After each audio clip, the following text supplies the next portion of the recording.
Shivraj cabinet की हुई बैठक में कई फैसले लिए गए। मंत्रियों ने अपने अपने विभाग से जुड़े फैसलों की जानकारी दी। 3 मंत्रियों को आपको सुनवाते हैं। मंत्रिमंडल पूरी समिति का एक तरह से उन्होंने बैठक बुलाई थी और मुझे इस बात की प्रसन्नता है कि हमारे अपने मध्य प्रदेश के आगामी दृष्टि से विकास के नए नए कीर्तिमान बनाने के लिए क्या क्या योजना हो सकती, किस प्रकार से काम करना चाहिए, प्रत्येक योजनाओं के बारे में जिसके माध्यम से मध्य प्रदेश अपना देश के माननीय यशस्वी प्रधानमंत्री की कल्पना अनुसार आत्मनिर्भर बने। मुझे इस बात की प्रसन्नता है कि उच्च शिक्षा के माध्यम से जिस प्रकार से हमने योजना बनाई है, लगभग 75 हमारे भवन विहीन महाविद्यालयों में आज की स्थिति में 50 से ज़्यादा महाविद्यालयों के भवन निर्माण का हमने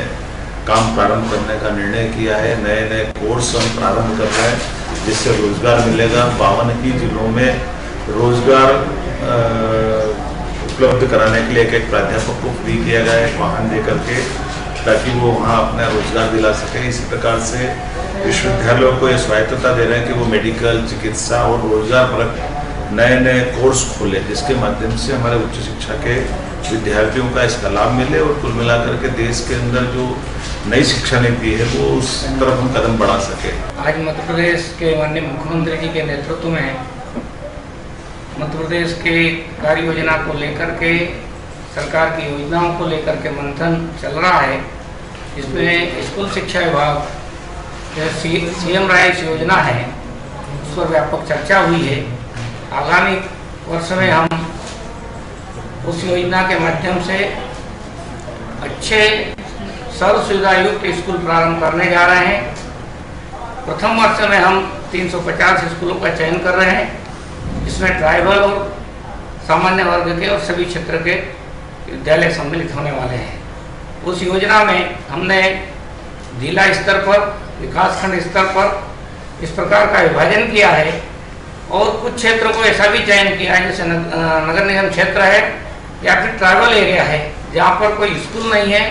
ऐसे भी कुछ विद्यालयों को हम चुनने जा रहे हैं। एक महत्वाकांक्षी योजना है और एक प्रकार से शिक्षा के क्षेत्र में राष्ट्रीय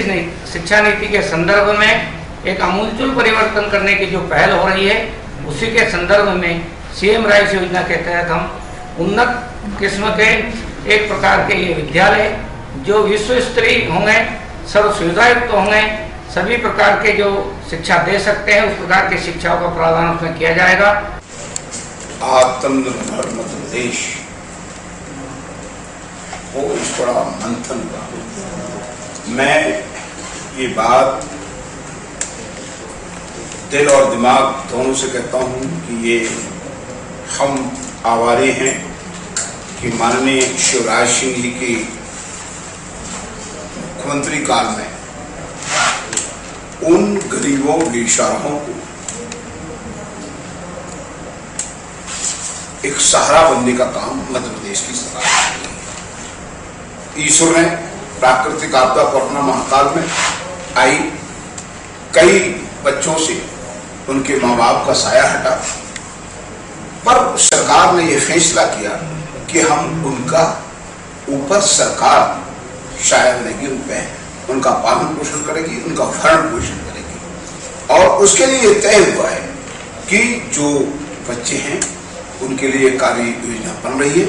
और वो कार्य योजना बनकर उसका लाभ उनको मिलेगा। इसी के साथ कि मध्य प्रदेश में निश्चित रूप से इन 10 दिनों के अंदर ये बात कहने में मुझे कोई हिचक नहीं है कि कुछ बिजली में लोड बढ़ने के कारण ट्रिपिंग की समस्या हुई, उसके लिए हमको खेद है, कष्ट है, परंतु तुलना करेंगे कि 1.5 वर्ष के लिए जो कांग्रेस की सरकार थी वो उस